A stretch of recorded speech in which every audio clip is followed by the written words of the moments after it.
దండోర cinema success meet లో మహిళల వేషధారణపై సినీ నటుడు శివాజీ చేసిన వ్యాఖ్యలు తీవ్ర వివాదానికి దారితీశాయి.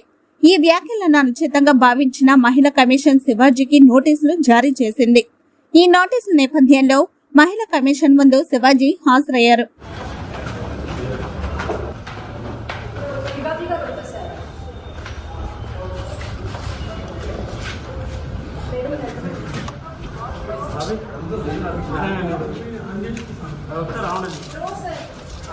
ఓకే నేను లోపల రా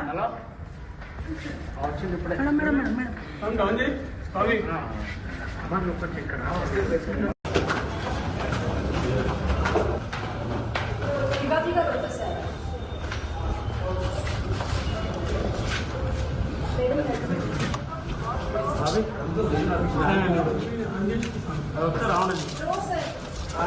ఓకే నేను లోపల రా మేడం మేడం మేడం